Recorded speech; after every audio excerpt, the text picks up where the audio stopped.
alhamdulillah is another day. Ẹ̀yin tèmi ṣé láfíà ni mo bá yín?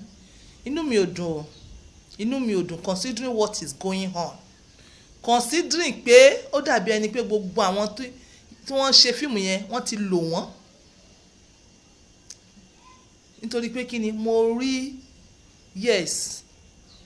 fídíò Halima Abubakar wàláì mo sun ẹkún bẹ́ẹ̀ nǹkan tó wá jẹ́ kí n wàláì tẹ̀láì sọ́mọ́bí láì wọ́síláwà mo fọlọ́n jẹ́rìí ni mo ń sọ yẹn wàláì kò ṣe tẹnu mi fọlọ́n jẹ́rìí rọ́ mo sun ẹkún fárábìnrin yìí bóyá nítorí pé ó wá jẹ́ namesake mi ni àbí nítorí pé èmi náà mo jẹ́ abiyamọ ẹ̀yin abiyamọ tó ṣe abiyara tó ṣe abiyamọ jàtìjàtì tí ọmọ yín bá pè yín lórí fóònù immediately ẹ ti mọ̀ pé something is wrong through that voice tẹ bá rí face ọmọ yín through video ẹ ti mọ̀ pé instantly something is wrong pẹ̀lú gbogbo music tọmọ yẹn dance sí tó fi cover up something is wrong, everything is wrong with her.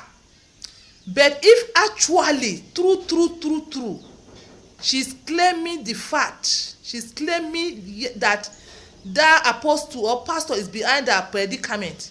In fact, her quietness is the one tó ń pa lọ. Quietness here òun ló ń pa lọ. Kò tí sọ̀rọ̀ o, you are supposed to come out more so that the whole world will save you, so that God in his infinite mercy will send somebody to help you. Like seriously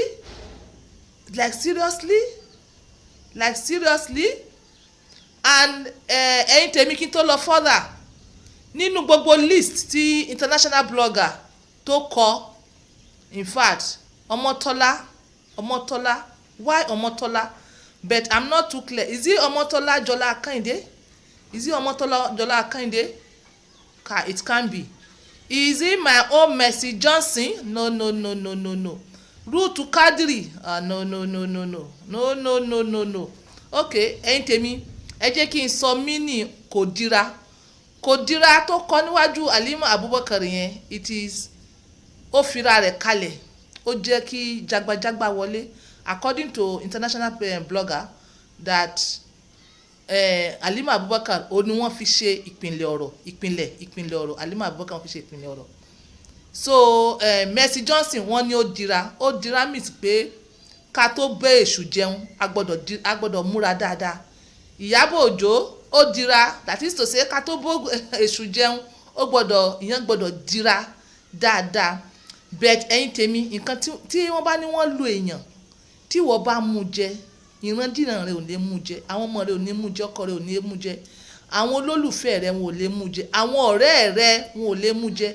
Ẹ̀yin tèmi ọlá pé wọ́n ń lò wọ́n bóyá perhaps òun la fi ń rí ikú ọ̀wọ̀wọ́ nínú industry. Ó ṣe mí láàánú ẹ̀yin abiyamọ ayé. Láìpẹ́ yìí kọ́ ni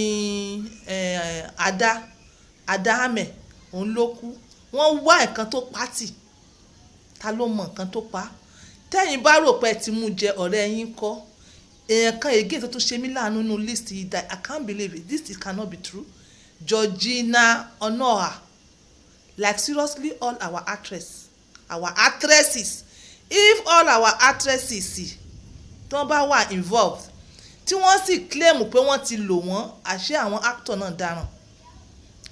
actor náà dáràn ẹ̀yin tèmi ẹ ṣàánú Halima Abubakar. That is my own problem now, because artificial pregnancy like who is going to help her? Like àwọn abiyamọ ayé. Ọlọ́run kò yọ wá. If it's true that this apostle, although I'm not calling any apostle name, if it's true pé apostle yìí ló lò wọ́n, Ọlọ́run o gbé idà rẹ yọ. I'm speaking like a mother, speaking from the depth of my mind. Ọlọ́run o gbé idà rẹ yọ fún àwọn èèyàn burúkú, gbé idà rẹ yọ.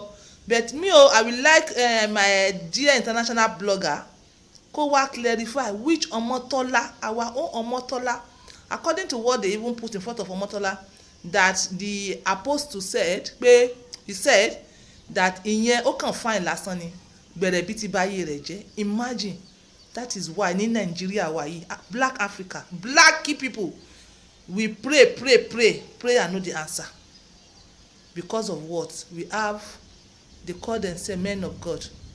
At the end of the day ẹ bá wọn nínú kan tí ò dáa, nínú kan tí ò dáa ilẹ̀ tí máa bá wọn. Èmi ò accuse anybody o, and if you listen carefully with my talk, I didn't call anybody's name. Empress Angela Okore, like all of you, may God deliver us, may God deliver our children. But seriously, these àwọn apostle yìí ó yẹ kí wọ́n pè wọ́n jáde. They are supposed to be called out. Let them defend this accusation. You know, recently, what is the name of this woman? I've forgotten her name. That woman that her channel was cancelled. At the end of the day, they said she was lying. So what will we say about this? I come in peace. Bye.